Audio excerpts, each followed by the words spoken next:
قیامت کی نشانیوں میں سے ایک بہت بڑی نشانی یہ ہے کہ قیامت سے پہلے ایسے لوگ آئیں گے جو بہت زیادہ طاقتور ہوں گے. ان سے لڑنے کی طاقت کسی کے پاس نہیں ہوگی. یہ زمین پر موجود سارا پانی پی جائیں گے، ہر قسم کی کھیتی اور پھل کھا جائیں گے، اور جو کچھ ان کے راستے میں آئے گا سب نیست و نابود اور تباہ و برباد کر دیں گے. اس خونخوار قوم کے بارے میں ہم بچپن سے سنتے آ رہے ہیں، اور آج اس کے بارے میں ہم اس ویڈیو میں بات کریں گے، یعنی یاجوج اور ماجوج. آپ نے یاجوج ماجوج کے بارے میں سنا ہی ہوگا، لیکن آج جو تفصیل ہم آپ کو بتائیں گے شاید ہی آپ نے اس سے پہلے کبھی سنی ہو. اللہ تعالیٰ نے ان کا ذکر قرآن مجید کی سورہ کہف اور سورہ انبیاء میں بھی فرمایا ہے. آج کی اس ویڈیو میں ہم آپ کو یاجوج اور ماجوج کے بارے میں بہت سارے دلچسپ اور حیران کن حقائق بتائیں گے. یاجوج اور ماجوج کون ہیں، یہ کیسے دکھتے ہیں، رہتے کہاں ہیں، آئیں گے کب، اور بہت کچھ. دنیا میں کل 4 بادشاہ ایسے گزرے جنہوں نے اپنے وقت میں پوری دنیا پر حکومت کی ہے، جن میں سے 2 مسلمان تھے اور 2 کافر. کافروں میں نمرود اور بخت نصر، جبکہ مسلمانوں میں حضرت سلیمان علیہ السلام اور دوسرے حضرت ذوالقرنین علیہ السلام تھے. ذوالقرنین کا نام سکندر ہے اور یہ حضرت سام بن نوح علیہ السلام کی اولاد میں سے تھے اور ایک بڑھیا کے اکلوتے بیٹے تھے، اور حضرت خضر علیہ السلام کے خالہ زاد بھائی تھے. آپ نے حضرت ابراہیم خلیل اللہ کے ہاتھ پر اسلام قبول کیا اور کئی سال ان کی صحبت میں رہے. قرآن مجید کی سورہ کہف میں حضرت ذوالقرنین کے 3 سفروں کا حال بیان ہے. یہ 3 زبردست سفر انہوں نے کیے، اور ان 3 سفروں کا حال ہم آج آپ کو اس ویڈیو میں بتائیں گے، جو بہت ہی عجیب اور حیران کن ہیں. پہلے سفر کی کہانی یہ ہے کہ سام بن نوح علیہ السلام کی اولاد میں سے ایک شخص آب حیات کے چشمے سے پانی پی لے گا تو اس کو موت نہ آئے گی. تو حضرت ذوالقرنین اس آب حیات کی تلاش میں مغرب کا سفر شروع کرتے ہیں، اور آپ کے ساتھ حضرت خضر علیہ السلام بھی ہیں. حضرت خضر تو آب حیات کے اس چشمے تک پہنچ گئے اور اس کا پانی بھی پی لیا، مگر حضرت ذوالقرنین کے مقدر میں وہ نہیں تھا اور آپ کو آب حیات نہ مل سکا. حضرت ذوالقرنین کا سفر جاری تھا اور آپ چلتے چلتے ایسے مقام پر پہنچے کیونکہ مغرب میں ہی سورج غروب ہوتا ہے. وہ بالکل دنیا کے آخری کونے میں آ گئے، اور سورج غروب ہونے کے وقت آپ کو ایسا منظر نظر آتا جیسے ایک سیاہ چشمے میں سورج ڈوب رہا ہے. جیسے ہم سمندری سفر کرتے ہیں تو ہمیں ایسا لگتا ہے کہ سورج جو ہے وہ سمندر کے اندر ڈوب رہا ہے، لیکن مغرب کے آخر میں آپ اتنا آگے پہنچ چکے تھے جو دنیا کا آخری کونا تھا. وہاں ان کو ایک عجیب قوم ملی جو جانوروں کی کھال پہنے ہوئے تھی. اس کے بعد اب باری ہے ان کے دوسرے سفر کی. یہ سفر مشرق کی طرف تھا، یہاں تک کہ چلتے چلتے آپ ایسی جگہ پہنچے جہاں سے سورج طلوع ہوتا ہے. آپ سورج طلوع ہونے کی جگہ پر جا پہنچے. آپ نے وہاں پر دیکھا کہ وہاں ایسی قوم ہے جن کے پاس کوئی عمارت اور مکانات نہیں ہیں. ان لوگوں کا یہ حال تھا کہ جب سورج طلوع ہو جاتا تو یہ غاروں میں چلے جاتے، زمین کے اندر چلے جاتے، اور جب سورج ڈھل جاتا تو غاروں سے نکل کر اپنی روزی روٹی کی تلاش میں نکل جاتے. یہ لوگ منسک کہلاتے ہیں. حضرت ذوالقرنین نے ان لوگوں کے حضور بھی اسلام کی دعوت پیش کی. وہاں پر بھی کچھ لوگ ایمان لائے اور کچھ لوگ اڑے رہے اور آپ سے جنگ بھی کی، لیکن بہرحال آپ نے ان لوگوں کو بھی قابو کر لیا. اب ان کا تیسرا سفر شمال کی طرف تھا. آپ چلتے چلتے 2 پہاڑوں کے درمیان پہنچ گئے تو وہاں بھی آبادی عجیب و غریب تھی. ان کی زبان بہت عجیب و غریب تھی. ان لوگوں کے ساتھ اشاروں میں بہت مشکل سے بات چیت کی جا سکتی تھی. ان لوگوں نے حضرت ذوالقرنین سے یاجوج اور ماجوج کے ظلم و ستم کی شکایت کی اور آپ سے مدد مانگی کہ آپ ہمیں ان کے ظلم سے بچائیں. یاجوج ماجوج کون تھے؟ یہ ایک فسادی گروہ ہے اور ان لوگوں کی تعداد بہت زیادہ ہے، جس کا اندازہ اس حدیث مبارک سے لگا سکتے ہیں کہ حضرت عبداللہ بن عمر رضی اللہ تعالیٰ عنہ نے فرمایا کہ جنوں انس کی کل 10 حصے ہیں، ان میں سے 9 حصے یاجوج ماجوج ہیں، باقی 1 حصہ انسان ہے.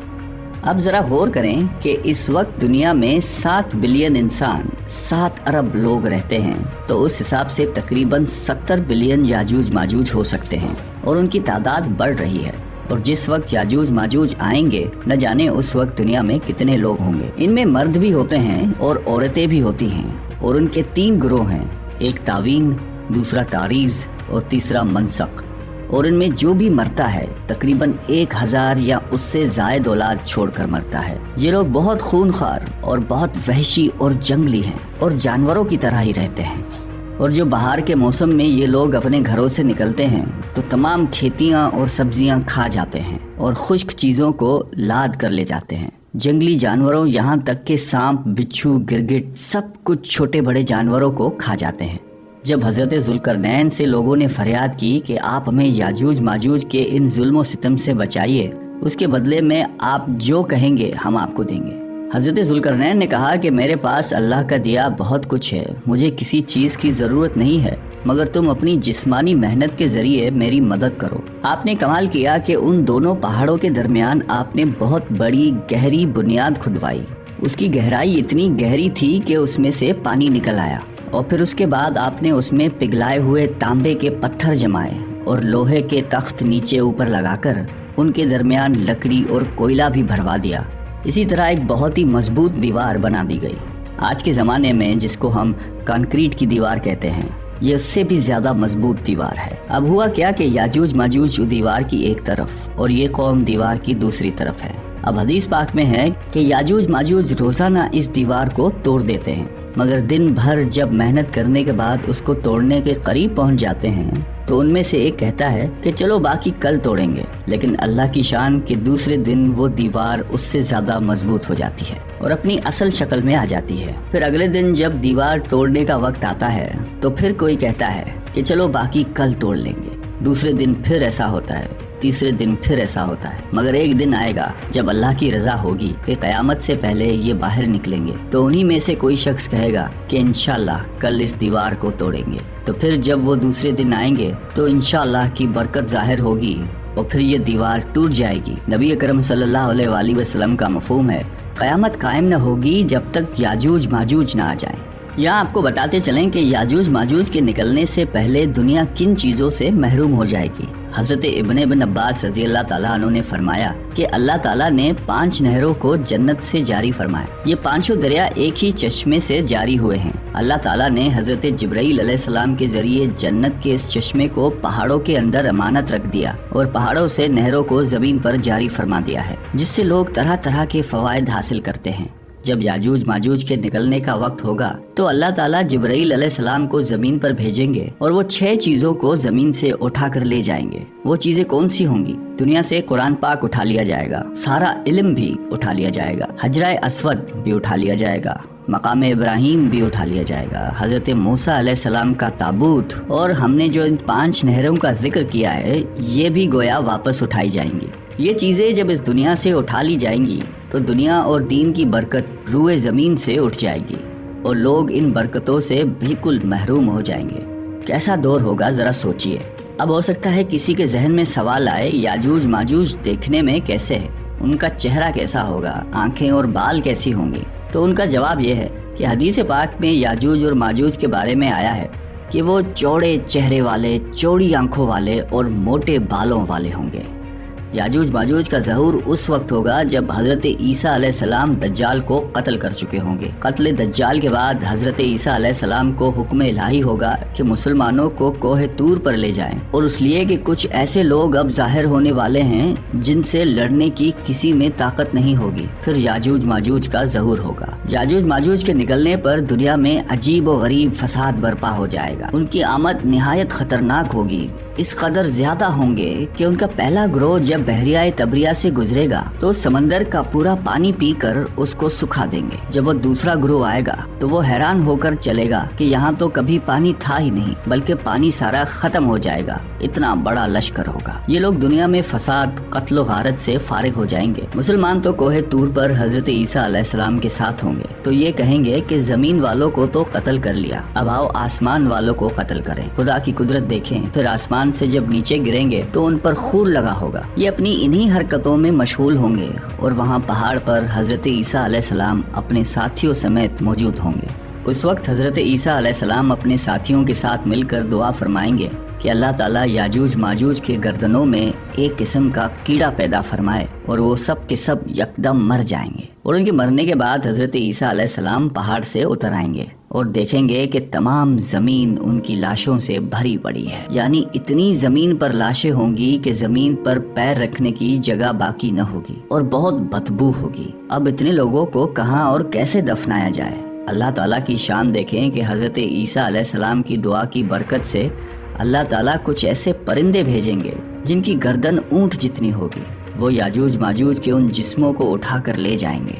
یاد رہے یہ تو ان کو دنیا میں ملنے والی سزا ہے، ان کو جہنم میں بھی دردناک عذاب دیا جائے گا، کیونکہ ان کے کثیر گناہ ہیں۔ ایک تو یہ کہ انہوں نے ظلم و زیادتی، قتل و غارت کا بازار گرم کیا ہوا تھا، اور دوسرا یہ کہ ایمان بھی نہیں لائے تھے۔ حالانکہ ان کو ایمان کی دعوت دینے کے لیے ہمارے پیارے نبی حضرت محمد صلی اللہ علیہ وآلہ وسلم تشریف لے گئے تھے۔ حضرت ابن عباس رضی اللہ تعالیٰ عنہ فرماتے ہیں کہ نبی پاک نے فرمایا کہ معراج کی رات اللہ تعالیٰ نے مجھے یاجوج ماجوج کو دعوت اسلام دینے کے لیے بھیجا۔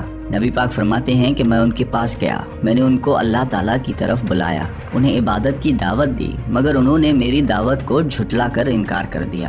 اور فرماتے ہیں کہ اللہ تعالیٰ کے نافرمان بندوں اور اولاد ابلیس کے ساتھ دوزخ میں جائیں گے۔ ان کے مرنے کے بعد زمین امن و سکون اور برکتوں سے بھر دی جائے گی۔ اللہ کی نعمتیں اس قدر زیادہ ہوں گی کہ روایتوں میں آتا ہے کہ ان کے مرنے کے بعد زمین پر بارش اتنی زیادہ ہوگی کہ زمین برابر ہو جائے گی، اور زمین کو حکم ہوگا کہ اپنی برکتیں اگل دے، اور آسمان کو حکم ہوگا کہ اپنی برکتیں انڈیل دے۔ تو برکت کا یہ عالم ہوگا کہ ایک انار کو ایک گروہ کھا سکے گا، اور دودھ میں یہ برکت ہوگی کہ ایک اونٹنی کا دودھ پوری جماعت کو کافی ہوگا، اور ایک گائے کا دودھ پورے قبیلے کو کافی ہوگا، اور ایک بکری کا دودھ پورے خاندان کو کافی ہوگا۔ گویا ہر چیز میں برکت آ جائے گی۔ یاجوج ماجوج کے مکمل واقعے سے ایک بات سوچنے کو ملتی ہے کہ زمین میں قتل و غارت اور فساد پھیلانے والوں کا انجام ہلاکت والا ہی ہوتا ہے۔ اللہ تعالیٰ ظالموں کو ایک دم ختم کرنے پر قادر ہے، مگر انہیں موقع عطا فرماتا ہے تاکہ وہ توبہ کریں اور جہنم سے نجات حاصل کریں۔